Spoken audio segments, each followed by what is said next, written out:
પરમ પવિત્ર યાત્રાધામોના દર્શન કરાવતી સનાતન યાત્રા નિહાળો આપણા ભવ્ય વારસાની ગાથા. અમારી યુટ્યુબ ચેનલ આજે જ સબસ્ક્રાઇબ કરો. ટીડિંગ.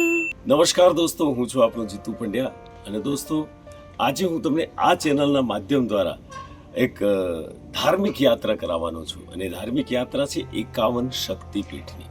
દોસ્તો સનાતન ધર્મ એ માત્ર આસ્થા નથી પરંતુ જીવનનું સાચું માર્ગદર્શન છે. તમને માત્ર યાત્રા જ નહીં કરાવીએ પરંતુ એ યાત્રા સ્થળો સાથે જોડાયેલો ઇતિહાસ, એનો સ્તોત્ર અને એને લગતી વાતો પણ તમને સાથે શેર કરીશું. અને આ યાત્રા તમને કરાવશે અમારો સરસ મજાનો કલાકાર આર્યાંશ રાંદેજા અને એની ટીમ. 51 શક્તિપીઠની કથાથી તો તમે બધા વાકેફ હશો. દક્ષ પ્રજાપતિએ યજ્ઞ કર્યો ત્યારે સતી માતાનું ઘોર અપમાન થયું.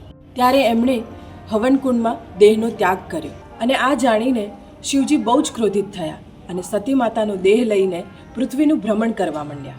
અને લોક કલ્યાણ માટે શ્રી વિષ્ણુ ભગવાને પોતાનું સુદર્શન ચક્ર છોડી મા સતીના દેહના 51 ભાગ કર્યા અને આ ભાગ જ્યાં જ્યાં પડ્યા ત્યાં શક્તિપીઠોની સ્થાપના થઈ. તો મિત્રો, અમે 51 શક્તિપીઠોની મહાન અને પવિત્ર શ્રેણી શરૂ કરવા જઈ રહ્યા છીએ. દરેક શક્તિપીઠની પોતાની જ્યોતિ, પોતાની કથા અને પોતાની અનન્ય શક્તિ છે. અમારો એકમાત્ર પ્રયાસ આ બધી માહિતીને તમને સાચી શ્રદ્ધા અને સ્વચ્છ ભાવથી પહોંચાડવાનો છે. આ સમગ્ર યાત્રા દરમિયાન અમને આપના સ્નેહ, આપના સાથ અને આપના પ્રેમની ખૂબ જ જરૂર પડશે, કારણ કે આપનો સહકાર જ અમને દરેક નવા એપિસોડ સુધી લઈ જવાનો સૌથી મોટો આધાર છે. ચાલો તો આજથી માતાજીના આ 51 દિવ્ય સ્થાનની પરંપરા, ઇતિહાસ અને મહિમાને મળીને જાણીએ. તો કેવો લાગ્યો એપિસોડ? ગમ્યો? જો ગમ્યો હોય તો કમેન્ટ બોક્સમાં જરૂરથી કમેન્ટ કરજો અને આવા અવનવા વિડીયો જોવા માટે અમારી ચેનલને સબસ્ક્રાઇબ કરી દેજો.